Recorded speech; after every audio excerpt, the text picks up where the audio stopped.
जय हिंद विद्यार्थी मित्रों।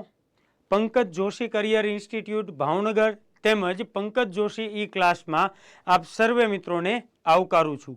મિત્રો, પંકજ જોશી કરિયર ઇન્સ્ટિટ્યૂટ ભાવનગર દ્વારા અત્યારે જે નજીકના સમયમાં આવી રહી છે એવી પોલીસ કોન્સ્ટેબલ અને પીએસઆઈની ભરતી માટે ખૂબ મહત્વનો કહી શકાય, અગત્યનો કહી શકાય એવો વિષય એટલે ભૌતિક ભૂગોળ વિષય।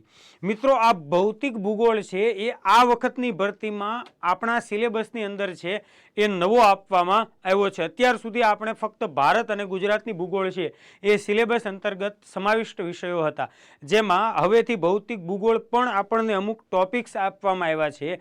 તો મિત્રો, આ દરેકે દરેક ટોપિક્સ કે જે વિષય સામાન્ય રીતે આપણને અઘરો લાગતો હોય એવા વિષયના દરેક ટોપિક્સ જે આપણા સિલેબસમાં આપવામાં આવ્યા છે એ ટોપિક્સને ખૂબ સરળતાથી સમજવા માટે પંકજ જોશી ઈ ક્લાસ ભાવનગર દ્વારા આ એક સિરીઝ છે એની આજથી આપણે શરૂઆત કરી રહ્યા છીએ। મિત્રો, આ સિરીઝ અંતર્ગત આપણે ભૌતિક ભૂગોળ વિષયના દરેક મુદ્દાઓને ડિટેલમાં તેમજ ખૂબ સરળ શબ્દોમાં કહી શકાય કે આપણી દેશી ભાષાની અંદર સમજવાનો પ્રયત્ન કરવાનો છે। મિત્રો, તમે બધા જ લોકો છે એ આખી સિરીઝ જ્યાં સુધી કમ્પ્લીટ થાય છે ત્યાં સુધી તમે અમારી સાથે જોડાયેલા રહેશો તો ભૌતિક ભૂગોળ વિષયમાં આપ બધા જ મિત્રોને છે એ 100% ફાયદો થવાનો છે। ઇવન આપણે એટલું તો કહી શકીએ કે અહીંયાથી જે કન્ટેન્ટ તમને તૈયાર કરાવવામાં આવશે મિત્રો,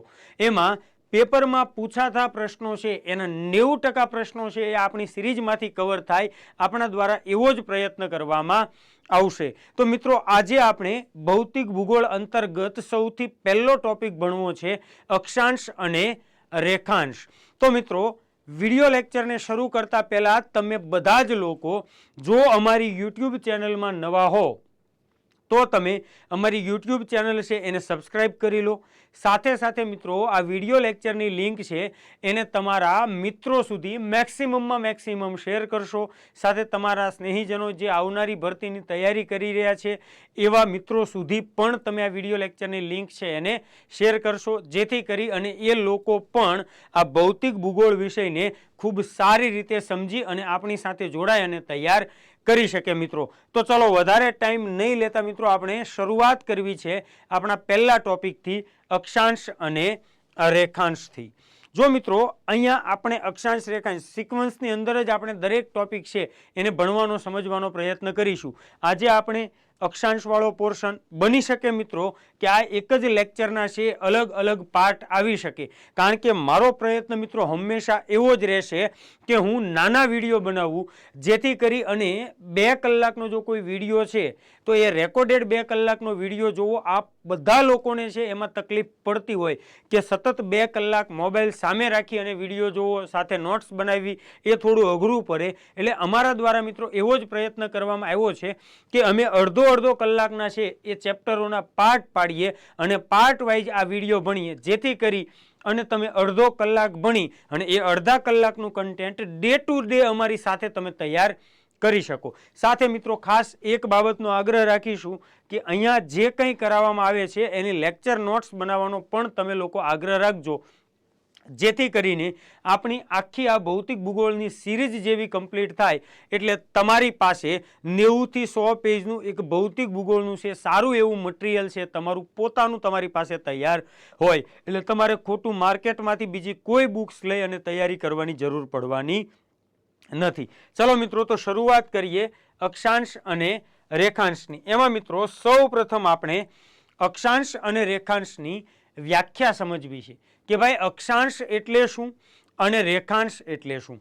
તો મિત્રો, આમ તો આપણને બધાને યાદ જ હોય કે ભાઈ અક્ષાંશ એટલે પૃથ્વીના ગોળા ઉપર દોરવામાં આવેલી આડી કાલ્પનિક રેખાઓ। કેવી કાલ્પનિક રેખાઓ? આડી કાલ્પનિક રેખાઓને અક્ષાંશ તરીકે ઓળખવામાં આવે છે। તો સૌથી પહેલા વ્યાખ્યા લખીએ, પછી આ જ વ્યાખ્યાને મિત્રો આપણે સમજવાનો પ્રયત્ન કરીએ કે ભાઈ પૃથ્વીના ગોળા પર દોરવામાં આવેલી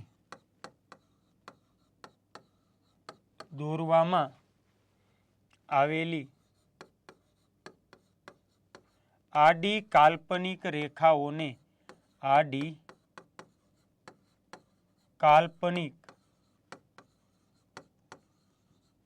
રેખાઓને અક્ષાંશ કહે છે.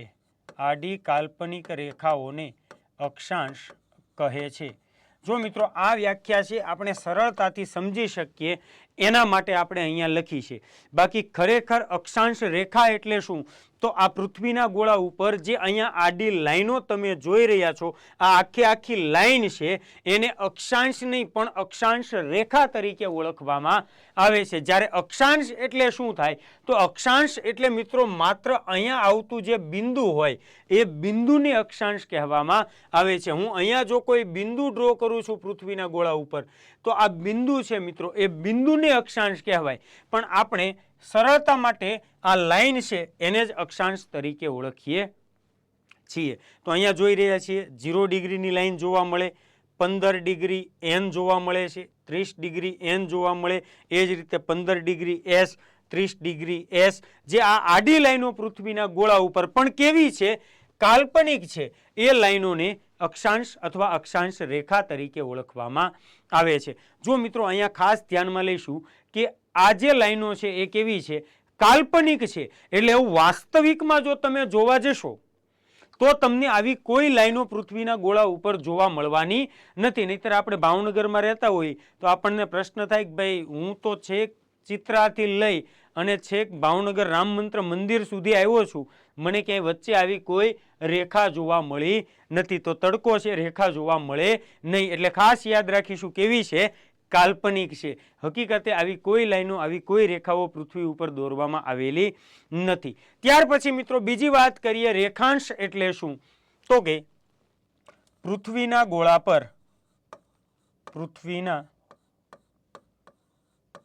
પર દોરવામાં આવેલી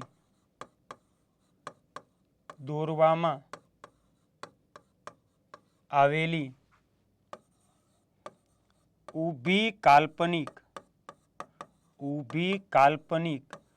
રેખાઓને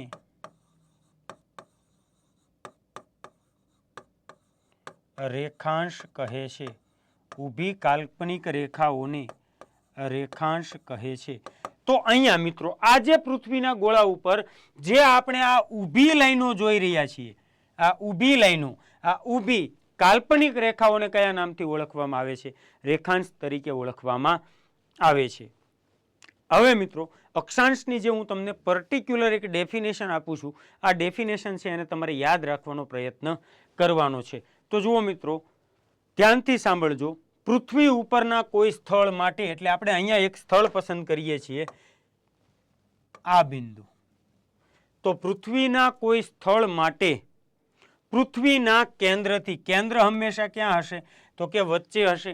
પૃથ્વીના કોઈ સ્થળ માટે પૃથ્વીના કેન્દ્રથી આ વિષુવવૃત્ત રેખાને, કોને?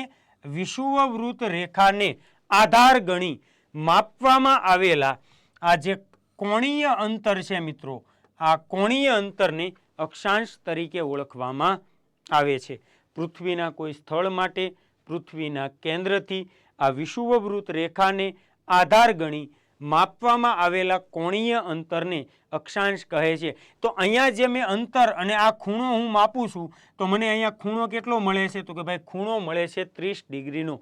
જેમ અહીંયા મને 30 ડિગ્રીનો ખૂણો મળ્યો, એ જ રીતે અહીંયા પણ આ ખૂણો મને કેટલા ડિગ્રીનો મળશે? તો કે આ ખૂણો પણ મને 30 ડિગ્રીનો મળશે. તો અહીંયા 30 ડિગ્રી છે, અહીંયા પણ 30 ડિગ્રી. હવે આ બંને જે 30-30 મળ્યા છે, એ બંને 30-30 ને હું જોડી દઉં તો જે મને મળે એને શું કહેવાય મિત્રો? અક્ષાંશ રેખા અથવા અક્ષાંશ તરીકે ઓળખવામાં આવે છે. તો એક આ વ્યાખ્યાને પણ મિત્રો તમારે યાદ રાખવી જરૂરી છે. ક્લિયર છે મિત્રો આટલી બાબતો કે અક્ષાંશ અને રેખાંશની બંને વ્યાખ્યાઓ. ત્યાર પછી મિત્રો આગળ વધીએ. આગળ વધવામાં અક્ષાંશ અને રેખાંશનું મહત્વ છે એને આપણે સમજવું છે કે ભાઈ ચલો આપણે અક્ષાંશ અને રેખાંશ ભણી તો રહ્યા છીએ, પણ આ અક્ષાંશ અને રેખાંશ શા માટે ભણવા, કઈ રીતે આપણને ઉપયોગી છે? તો મિત્રો યાદ રાખીશું કે અક્ષાંશ અને રેખાંશની મદદથી આપણને પૃથ્વી ઉપર આવેલા કોઈ પણ સ્થળનું ચોક્કસ નિર્ધારણ કરી શકીએ છીએ. અક્ષાંશ અને રેખાંશની મદદથી શું કરી શકાય મિત્રો? પૃથ્વી ઉપર આવેલું જે કોઈ પણ સ્થળ હશે એ કોઈ પણ સ્થળનું ચોક્કસ નિર્ધારણ કરી શકાય. મિત્રો એક ઉદાહરણથી સમજાવવાનો પ્રયત્ન કરું છું કે હું તમને એક સામાન્ય સવાલ પૂછું છું કે ભાઈ ભારત દેશ છે એ કઈ જગ્યાએ આવેલો દેશ છે? આવો એક સરળ સવાલ પૂછ્યો છે. તો એમાં મિત્રો કમેન્ટની અંદર તમારામાંથી કોઈ મિત્ર છે એ જવાબ આપશે કે ભાઈ ભારત દેશ છે એ હિમાલયથી દક્ષિણે આવેલો છે, એટલે ઉપર હિમાલય અને નીચે ભારત દેશ આવેલો છે. તો તમારામાંથી જ કોઈ મિત્ર છે એ જવાબ આપશે કે ભાઈ ભારત દેશ છે એ હિન્દ મહાસાગરની ઉત્તરે આવેલો દેશ છે. કયા સ્થળે આવેલો દેશ છે? હિન્દ મહાસાગરની ઉત્તરે આવેલો દેશ છે. તો કોઈ મિત્ર એવો પણ જવાબ આપશે કે સાહેબ ભારત દેશ એ શ્રીલંકાનો પાડોશી દેશ છે. તો આ બધા જ અલગ અલગ જે જવાબો મળ્યા મિત્રો એ બધા જ મને ભારત દેશના સ્થાનને લઈને જ જવાબો મળ્યા છે. અને આ દરેકે દરેક જવાબો કેવા છે મિત્રો? સાચા જવાબો છે. પણ શું આ ભારત દેશનું ચોક્કસ સ્થાન ગણી શકાય કે ભાઈ હિમાલયની દક્ષિણે હિન્દ મહાસાગરની ઉત્તરે શું આ ભારતનું એક્યુરેટ સ્થાન કહી શકાય? તો અહીંયા મિત્રો જવાબ આવશે ના.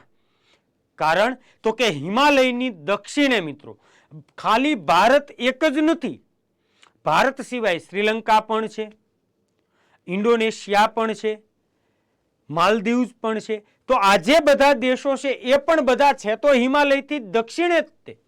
એ જ રીતે હિન્દ મહાસાગરની ઉત્તરે, તો હિન્દ મહાસાગરની ઉત્તરે ભારત પણ છે, નેપાળ પણ છે, ભૂટાન પણ છે. તો આ બધા દેશો હિન્દ મહાસાગરની ઉત્તરે જ આવેલા છે.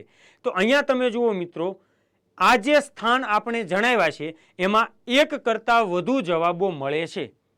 મને ભારતનું ચોક્કસ સ્થાન મળતું નથી. હવે મારે જો ભારતનું ચોક્કસ સ્થાન જાણવું હોય તો મારે શેનો ઉપયોગ કરવો પડશે? અક્ષાંશ અને રેખાંશનો ઉપયોગ કરવો પડે. કઈ રીતે મિત્રો? તો જુઓ, ભારત દેશ છે એ 8 ડિગ્રી 4 મિનિટ ઉત્તર અક્ષાંશથી 37 ડિગ્રી 6 મિનિટ ઉત્તર અક્ષાંશની વચ્ચે તેમજ 68 ડિગ્રી 7 મિનિટ પૂર્વ રેખાંશથી 97 ડિગ્રી 25 મિનિટ પૂર્વ રેખાંશની વચ્ચે આવેલો દેશ છે. તો અહીંયા મેં જે 4 બિંદુઓ આપ્યા 8, 37, 68 અને 97, આની વચ્ચે મિત્રો જે કોઈ દેશ હશે એ માત્ર આપણો એક જ દેશ છે અને એનું નામ છે આપણું હિન્દુસ્તાન, આપણું ભારત. તો શું થયું મિત્રો? જો અક્ષાંશ અને રેખાંશની મદદથી મને કોઈ સ્થળનું ચોક્કસ છે એ લોકેશન જાણવા મળ્યું છે. તો પહેલો જ ઉપયોગ મિત્રો આપણે ભણી લીધો છે કે ભાઈ અક્ષાંશ અને રેખાંશની મદદથી, અક્ષાંશ અને રેખાંશની મદદથી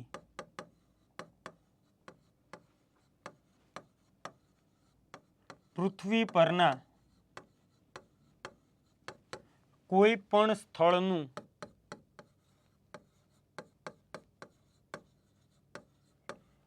ચોક્કસ નિર્ધારણ કરી શકાય. ચોક્કસ નિર્ધારણ કરી શકાય.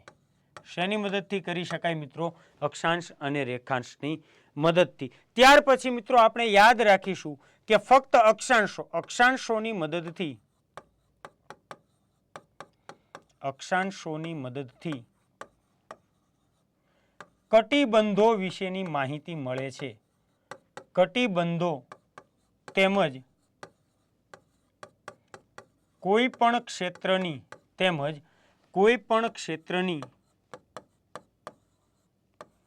આબોહવા વિશેની જાણકારી મળે છે.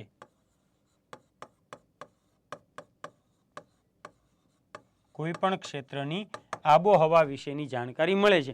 મારે જાણવું હોય કે ભારત છે એ કયા કટિબંધમાં આવેલો દેશ છે, અથવા ગુજરાત છે એ કયા કટિબંધમાં આવેલું રાજ્ય છે, રાજસ્થાન છે એ કયા કટિબંધમાં આવેલું રાજ્ય છે.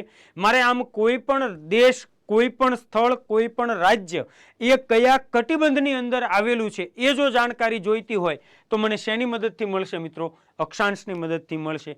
એ જ રીતે જેમ કટિબંધની માહિતી મળે છે એ જ રીતે મિત્રો મને કોઈ પણ ક્ષેત્રની આબોહવા વિશેની માહિતી પણ મને મળે છે કે ભાઈ ભારત દેશ છે એ મોસમી આબોહવા ધરાવે છે. એમાં પણ જે દક્ષિણ ભારત છે એ ઉષ્ણકટિબંધીય આબોહવા ધરાવે છે, જ્યારે ઉત્તર ભારત છે મિત્રો એ ઉત્તર ભારત સમશીતોષ્ણ કટિબંધીય આબોહવા ધરાવે છે. તો આમ મિત્રો મારે જ્યારે કોઈ સ્થળના આબોહવા અને કટિબંધો વિશેની, કોઈ સ્થળ છે એ ઉષ્ણ કટિબંધમાં છે, કોઈ સ્થળ શીત કટિબંધમાં છે, કોઈ સ્થળ સમશીતોષ્ણ કટિબંધમાં છે, એ કટિબંધો વિશેની જો માહિતી જોઈતી હોય તો પણ મને અક્ષાંશ અને રેખાંશની મદદથી મળી શકે છે. ત્યાર પછી મિત્રો કોઈ પણ ક્ષેત્રમાં કયા પ્રકારની પવનો ચાલતી હશે, મારે જો અહીંયા પવન તંત્રની માહિતી જોઈતી હોય તો આ પવન તંત્રની માહિતી પણ મને મિત્રો અક્ષાંશોની મદદથી જાણવા મળે છે કે કોઈ વિસ્તારમાં વ્યાપારિક પવનો ચાલી રહી છે, કોઈ કયા વિસ્તારમાં પશ્ચિમિયા પવનો ચાલી રહ્યા છે, કયા વિસ્તારમાં ધ્રુવીય પૂર્વ પવનો ચાલી રહ્યા છે. તો આ પવન તંત્ર વિશેની માહિતી પણ મને શેની મદદથી મળે છે? અક્ષાંશોની મદદથી મળે છે. ત્યાર પછી મિત્રો રેખાંશોના ઉપયોગની જો વાત કરીએ મિત્રો તો રેખાંશોની મદદથી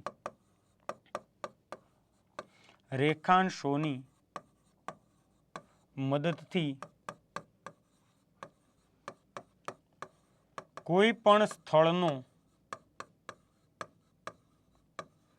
સમય વિશેની અથવા કોઈ પણ સ્થળનો સમય જાણી શકાય છે. રેખાંશોની મદદથી કોઈ પણ સ્થળના સમય વિશેની માહિતી મળે છે. મિત્રો આપણે એક વિધાન છે એ અવારનવાર અગાઉની પરીક્ષાઓમાં પૂછાયેલું છે. સાથે સાથે મિત્રો અવારનવાર આપણે એ વિધાન છે એને વાંચ્યું હશે, સાંભળ્યું હશે, ભણ્યા હશું કે ભાઈ ભારત દેશ છે એ લંડન કરતા સમયમાં 5.5 કલાક આગળ છે. તો આજે મને મળે છે એ શેની મદદથી મળે છે?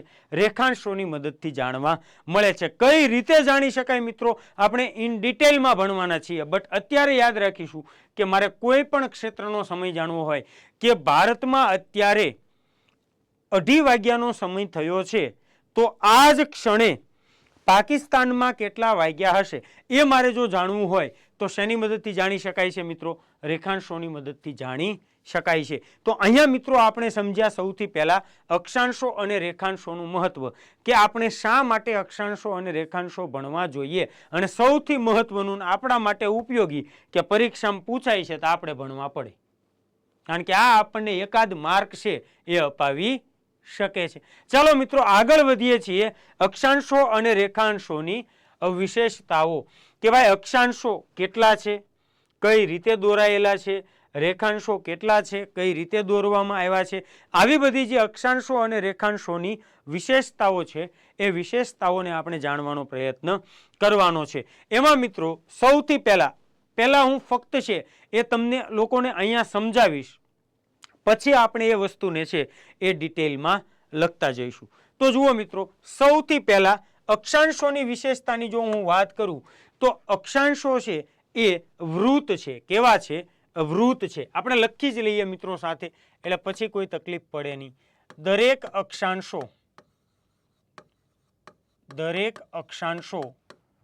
વૃત્ત છે. જ્યારે સામે રેખાંશોનો મુદ્દો લખીએ કે ભાઈ દરેક રેખાંશો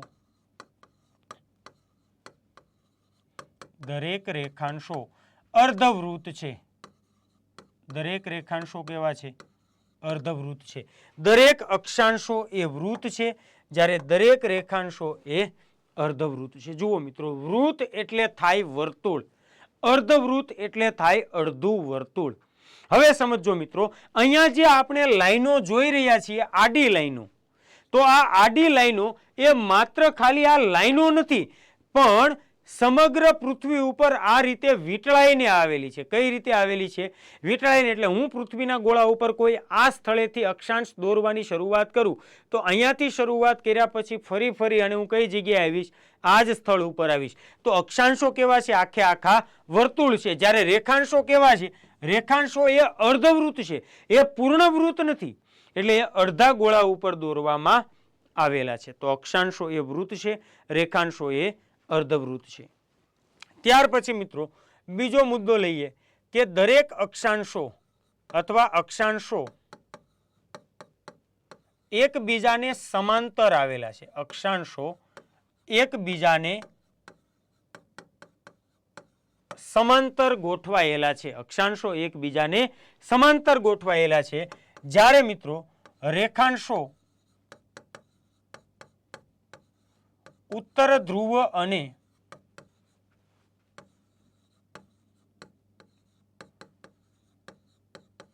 દક્ષિણ ધ્રુવમાં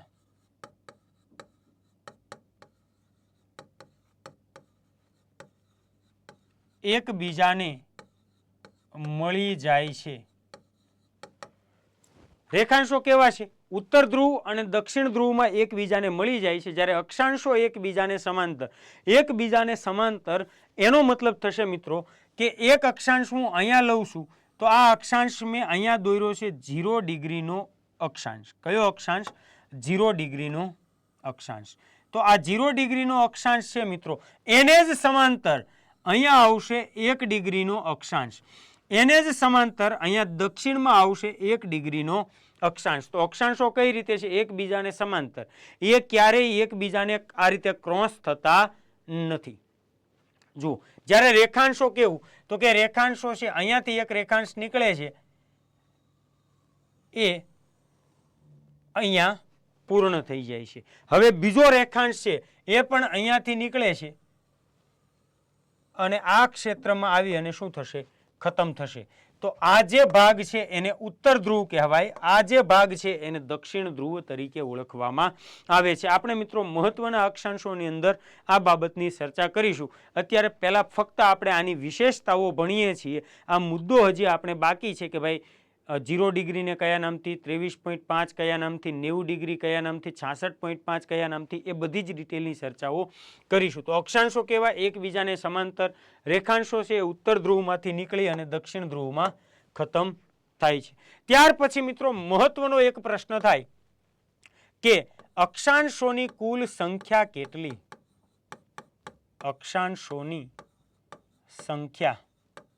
તો કે આપણી પૃથ્વી ઉપર કુલ કેટલા અક્ષાંશો આવેલા છે? ચલો કમેન્ટ કરીને જવાબ આપો. ત્યાર પછી મિત્રો એ જ રીતે રેખાંશોની કુલ સંખ્યા કેટલી? આ પ્રશ્ન પણ તમારે મને કમેન્ટમાં જવાબ આપવાનો રહેશે. તો જુઓ મિત્રો, અક્ષાંશોની સંખ્યા છે એ અક્ષાંશોની સંખ્યા છે 181. આપણી સમગ્ર પૃથ્વી ઉપર કુલ કેટલા અક્ષાંશો આવેલા છે?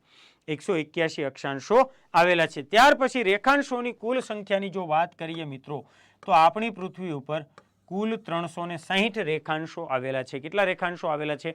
360 રેખાંશો. અક્ષાંશો 181, રેખાંશો 360. હવે જુઓ મિત્રો કઈ રીતે બને છે એને સમજો.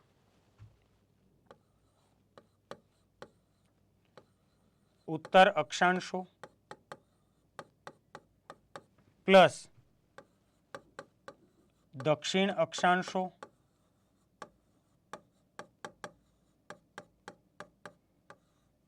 Plus 0 degree. જુઓ, ઉત્તર અક્ષાંશો કેટલા છે? તો કે ઉત્તર અક્ષાંશો 90 પ્લસ દક્ષિણ અક્ષાંશો કેટલા છે? તો કે દક્ષિણ અક્ષાંશો પણ 90 અને પ્લસ 0 ડિગ્રી એટલે 1. આ રીતે કુલ કેટલા મળે છે? 181 અક્ષાંશો મળે છે. હવે સમજો કે ભાઈ કેમ ઉત્તર અક્ષાંશો, કેમ દક્ષિણ અક્ષાંશો, એના વિશે વાત કરીએ.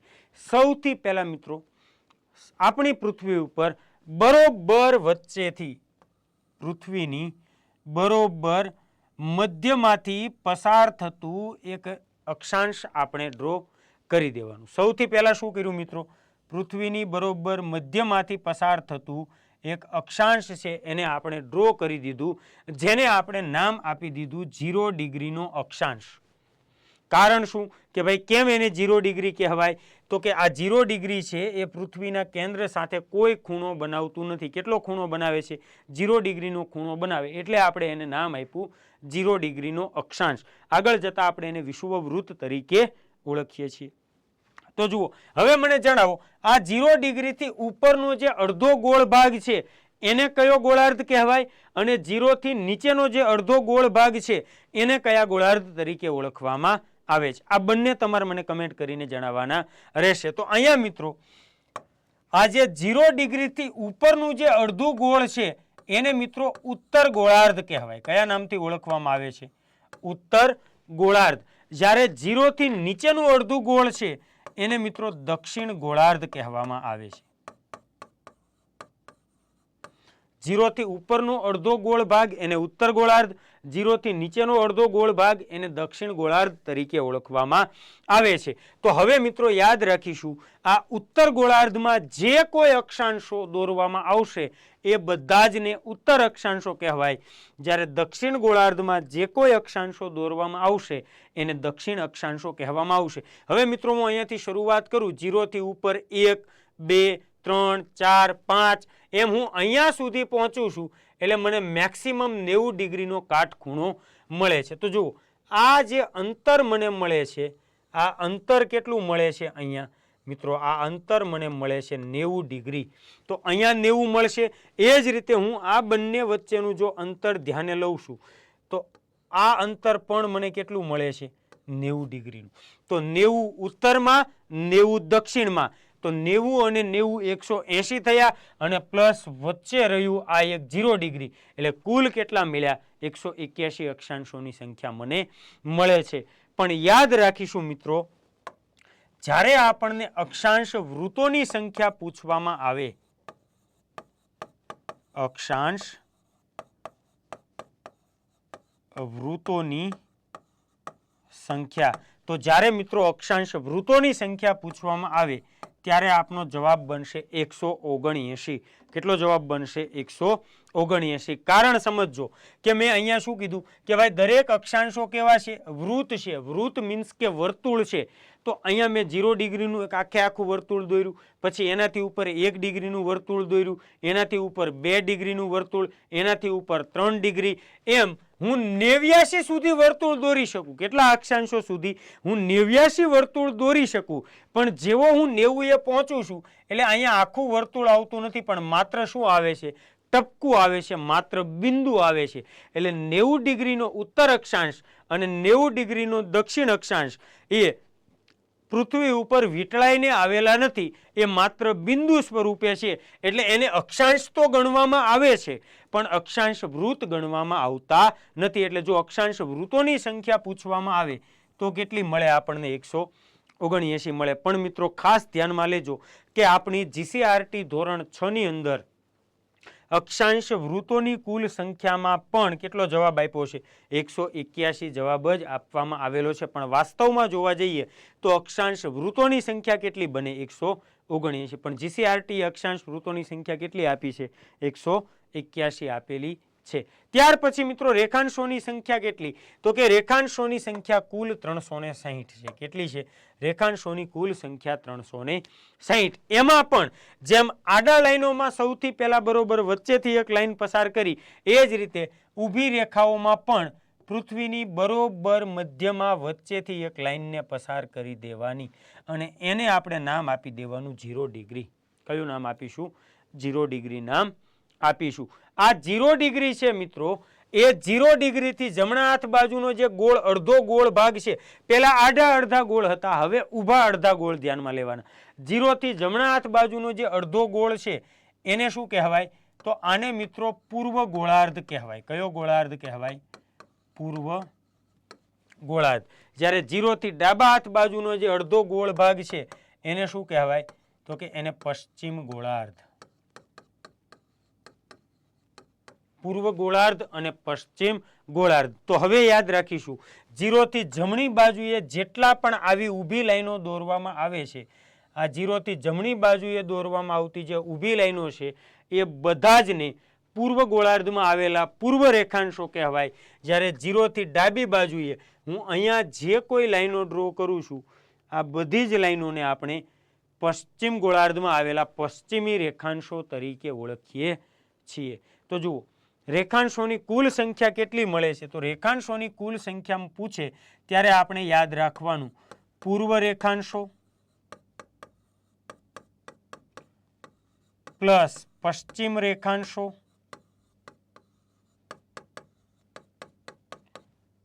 Plus 0 degree. જો આની ગણતરી બે રીતે થાય પણ આપણે આ રીતે યાદ રાખવાની. જુઓ, પૂર્વ રેખાંશો પ્લસ પશ્ચિમ રેખાંશો. હવે મેં અહીંયાથી ચાલવાની શરૂઆત કરી 0 થી 1 2 3 4 5 6 7 8 9.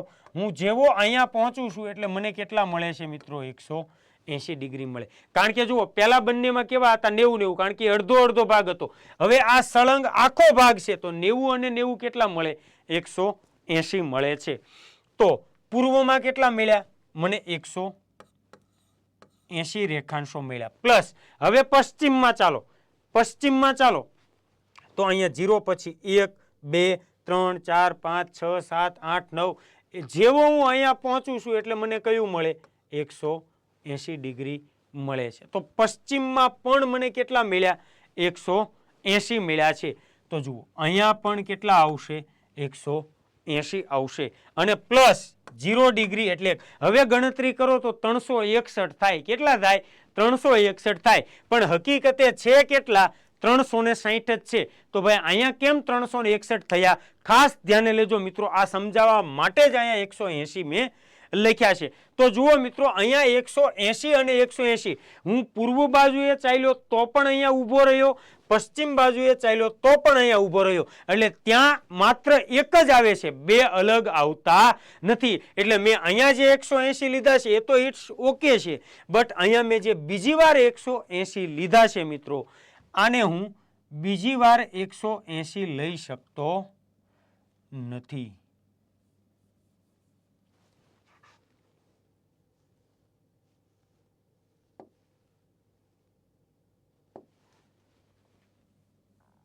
હું અહીંયા 180 લઈ શકતો નથી. પણ ત્યાં મારે કેટલા લેવા પડે? એક ઓછો એટલે 179 લેવા પડે અને પ્લસ અહીંયા 0 એટલે 1. હવે મિત્રો કુલ ટોટલ મેળવો તો કેટલા મળે છે? 360 મળે છે. આપણે એવું પણ કરી શકાય કે 180 અને 0, જો મિત્રો સમગ્ર કુલ જે 360 રેખાંશો આવેલા છે એમાં માત્ર બે જ રેખાંશો એટલે કે 0 ડિગ્રી અને 180 ડિગ્રી આ બંને છે એ માત્ર એક એક વાર જ આવે છે. એટલે 0 ડિગ્રી છે, જો 0 ડિગ્રી આ ભાગમાંથી પસાર થાય તો 180 એનાથી બિલકુલ ઓપોઝિટ. આ 0 અને 180 બંને મળી અને શું કરે છે? એક આખું વર્તુળ બનાવે છે. એટલે 0 અને 180 છે એ માત્ર એક એક વાર જ આવેલા છે, બબ્બે વાર એને ગણતરીમાં લેવાના નથી. જ્યારે આ બંને સિવાયના બધા જ અક્ષાંશો 1 ડિગ્રીનો પૂર્વ રેખાંશ હોય તો 1 ડિગ્રીનો પશ્ચિમ રેખાંશ હોય, 2 ડિગ્રીનો પૂર્વ રેખાંશ હોય તો સામે 2 ડિગ્રીનો પશ્ચિમ રેખાંશ હોય, તો બાકીના બધા 1 થી લઈને 179 એ બધા બબ્બે વાર આવેલા છે. જ્યારે 0 અને 180 કેટલી વાર આવેલા છે? માત્ર એક એક વાર આવેલા જોવા મળે છે. એટલે કુલ સંખ્યા મને કેટલી મળી મિત્રો? 360 ની મળે છે. પરંતુ મિત્રો હવે જ્યારે પ્રશ્ન પૂછે કે રેખાંશ વૃત્તોની કુલ સંખ્યા કેટલી, રેખાંશ વૃત્તોની સંખ્યા જો મને પૂછવામાં આવી હોય તો મિત્રો આ જે આંકડો છે એના અડધા એટલે 180 થશે. કેટલી મળે છે? રેખાંશ વૃત્તોની સંખ્યા 180. કેમ ભાઈ રેખાંશ વૃત્તોની સંખ્યા 180 મળી? સમજીએ મિત્રો. આપણે શું કહ્યું કે અક્ષાંશો એ વૃત્ત છે, આખી પૃથ્વી ઉપર વીંટળાઈને આવ્યા. જ્યારે રેખાંશો કેવા છે? અર્ધવૃત્ત છે. મતલબ કે એક રેખાંશ અહીંયાથી શરૂ થયો, અહીંયા પૂર્ણ થઈ ગયો. બીજો રેખાંશ અહીંયાથી શરૂ થઈ ગયો, અહીંયા પૂર્ણ થઈ ગયો. એટલે બે રેખાંશો મળી અને એક વર્તુળ બનાવે છે. તો આ 360 રેખાંશો મળી અને કેટલા વર્તુળ બનાવે? તો કે એનાથી અડધા એટલે 180 વર્તુળ બનાવે. તો રેખાંશ વૃત્તોની સંખ્યા કેટલી બને? 180 બને છે. આઈ હોપ સો મિત્રો કે આપ લોકોને આટલી બાબતો છે એ ક્લિયર થઈ ચૂકી હશે. ત્યાર પછી આગળ વાત કરીએ મિત્રો. એમાં જુઓ આ બે અક્ષાંશો વચ્ચેની જગ્યા એટલે 0 ડિગ્રી અને 1 ડિગ્રી, એ જ રીતે 0 ડિગ્રી 1 ડિગ્રી અને 2 ડિગ્રી, 0 ડિગ્રી અને 1 ડિગ્રી, એ જ રીતે 1 ડિગ્રી અને 2. જો મિત્રો 0 થી ઉપરના જેટલા પણ અક્ષાંશો છે એને ઉત્તર અક્ષાંશો કહેવાય. એટલે એની પાછળ કયું લગાડવામાં આવે છે? નોર્થનું એન લગાડવામાં આવે છે. અને 0 થી નીચે દક્ષિણમાં જે કોઈ છે એના પાછળ સાઉથનો એસ એટલે દક્ષિણ અક્ષાંશો. તો 0 અને 1 ડિગ્રી ઉત્તર અક્ષાંશ વચ્ચેની જે જગ્યા એટલે મિત્રો કઈ જગ્યા થશે? તો આ જે જગ્યા છે 0 અને 1 ની વચ્ચે આવેલી આ જે જગ્યા છે એ જગ્યાને કયા નામથી ઓળખવામાં આવે?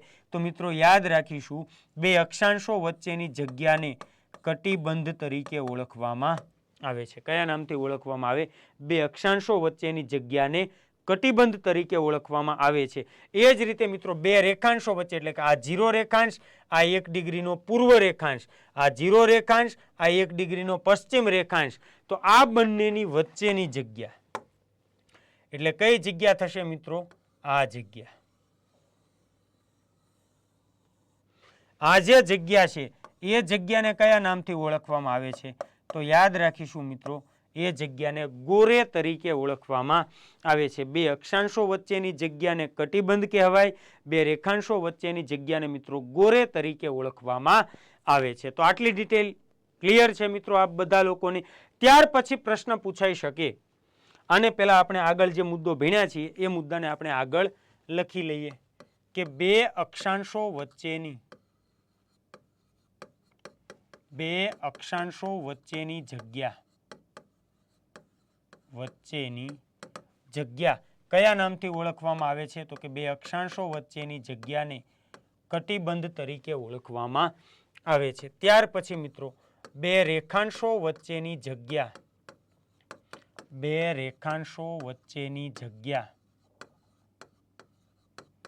કયા નામથી?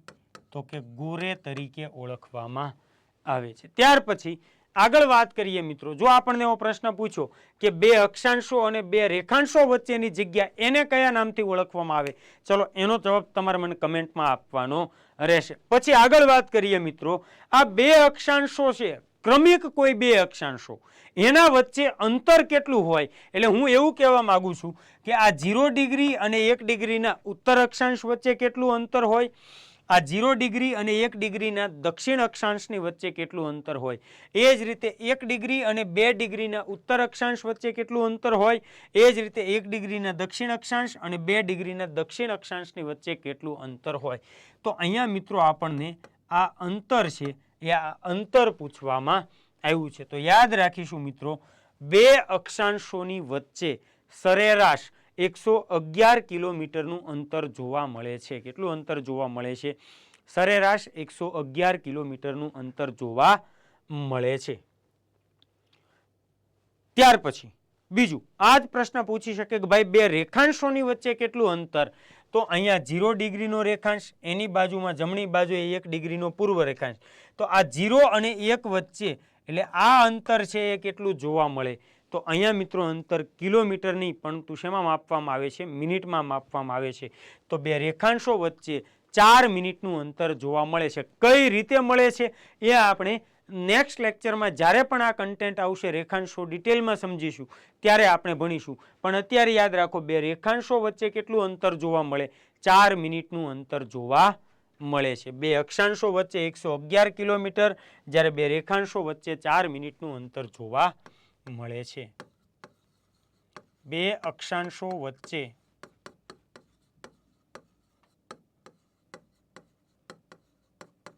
સરેરાશ 111 કિલોમીટરનું અંતર જોવા મળે છે. અંતર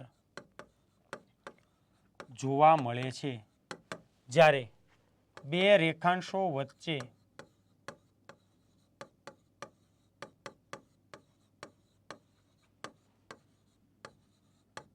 4 મિનિટનું અંતર જોવા મળે છે.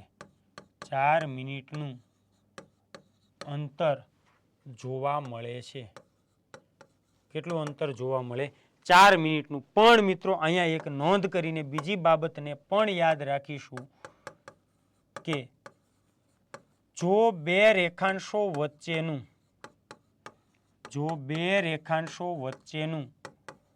મહત્તમ અંતર પૂછ્યું હોય, બે રેખાંશો વચ્ચેનું મહત્તમ અંતર પૂછવામાં આવ્યું હોય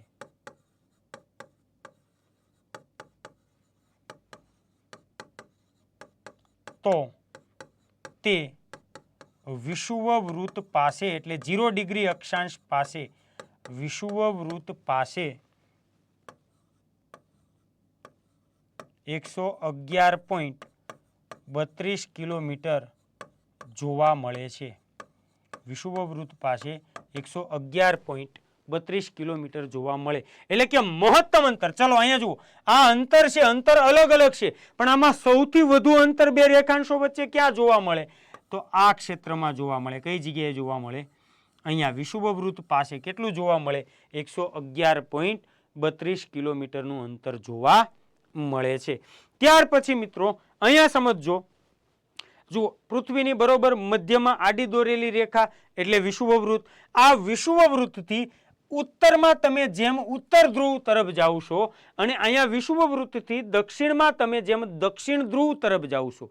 વિષુવવૃત્તથી 90 ડિગ્રી ઉત્તર અક્ષાંશ તરફ અને વિષુવવૃત્તથી 90 ડિગ્રી દક્ષિણ અક્ષાંશ તરફ જેમ આપણે આગળ વધીએ છીએ એમ આ અક્ષાંશો છે એની લંબાઈ તમે જુઓ, અક્ષાંશો કેવા થતા જાય છે? નાના થતા જાય છે. મીન્સ કે વિષુવવૃત્તથી ધ્રુવો તરફ જતા અક્ષાંશોની લંબાઈમાં ઘટાડો થાય છે. વિષુવવૃત્તથી ધ્રુવો તરફ જતા અક્ષાંશોની લંબાઈમાં ઘટાડો થાય છે. આ મુદ્દાને પણ આપણે એડ કરી દઈએ. વિષુવવૃત્તથી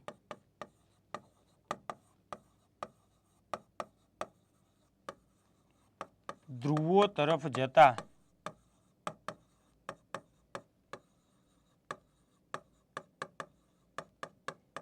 અક્ષાંશોની લંબાઈમાં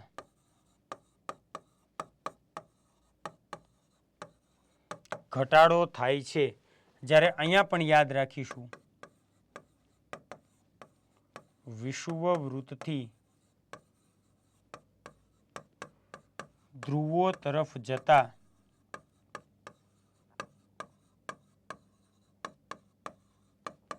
બે રેખાંશો વચ્ચેનું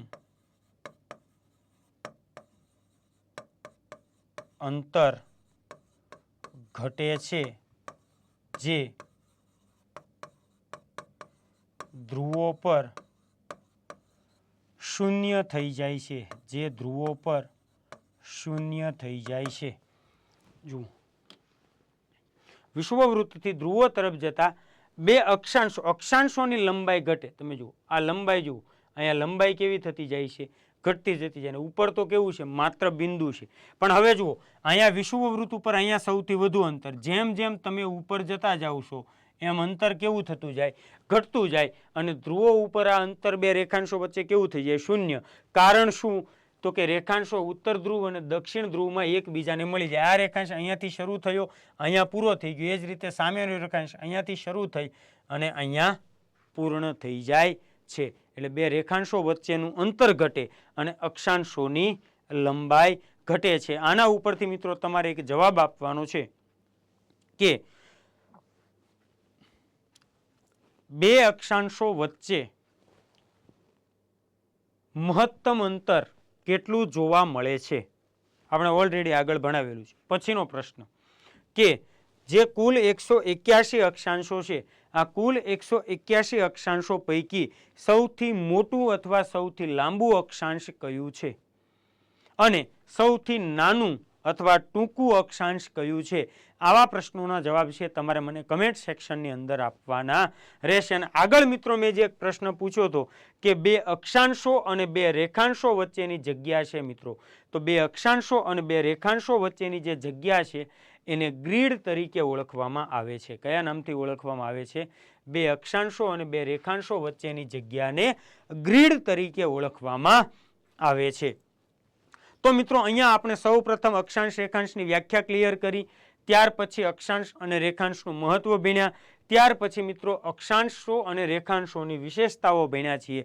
તો આજના પહેલા સેશનની અંદર મિત્રો આપણે આઈ થિંક અડધો કલાક જેટલો સમય લીધો છે. એમાં આપણે જે કોઈ ડેટા હતો એને ખૂબ વ્યવસ્થિત રીતે અને સરળ શબ્દોમાં સમજવાનો પ્રયત્ન કર્યો છે. નેક્સ્ટ ટાઈમ મળીશું મિત્રો, ત્યારે આપણે મહત્વના અક્ષાંશો છે, આ મહત્વના અક્ષાંશોથી આગળ આ ચેપ્ટર છે એને આગળ ચલાવીશું. ત્યાં સુધીમાં તમે આજે જેટલું પણ ભણ્યા છો એની સારી નોટ્સ બનાવી લો અને જેટલું પણ ભણ્યા છો એને ખૂબ વ્યવસ્થિત રીતે તૈયાર કરી લો અને એના પ્રશ્નો છે એ તમારી કોઈ પ્રેક્ટિસ બુક હોય એમાંથી એના પ્રશ્નો છે એને સોલ્વ કરવાનો પ્રયત્ન કરો. જો કોઈ નવો પ્રશ્ન તમને થાય છે તો કમેન્ટ સેક્શનની અંદર છે તમે કમેન્ટ કરી અને મને પ્રશ્ન પૂછી શકો છો, અથવા તો તમારે જો કંઈ પણ ડાઉટ આવે તો તમે કોઈ પણ સમયે મિત્રો આપણી સંસ્થાના મોબાઈલ નંબર પર 9714 310 310 પર ફોન કરી અને તમે તમારા ડાઉટ્સ છે એને ક્લિયર કરી શકો છો. મિત્રો તો ફરીથી વિડીયો લેક્ચરની લિંક છે એને મેક્સિમમ તમારા મિત્રો સુધી શેર કરો. સાથે જો વિડીયો ગમ્યો હોય, કન્ટેન્ટ તમને સમજાયું હોય તો મિત્રો વિડીયોને લાઇક કરવાનો છે. હું આખું ભૌતિક ભૂગોળ આ જ રીતે લખી અને વ્યવસ્થિત બનાવવાનો છું. તો જોજો મિત્રો, કોઈ તમારું સ્નેહીજન છે એ આ લાવવામાં ચૂકી ન જાય તેનું તમારે ધ્યાન રાખવાનું છે. તો મળીએ મિત્રો નેક્સ્ટ ટાઈમ નવા ટોપિક સાથે, આ જ ટોપિકના બીજા પાર્ટ સાથે. ત્યાં સુધીમાં તમે બધા જ લોકો મસ્ત રહો, તંદુરસ્ત રહો. Thank you so much. જય હિન્દ, જય ભારત.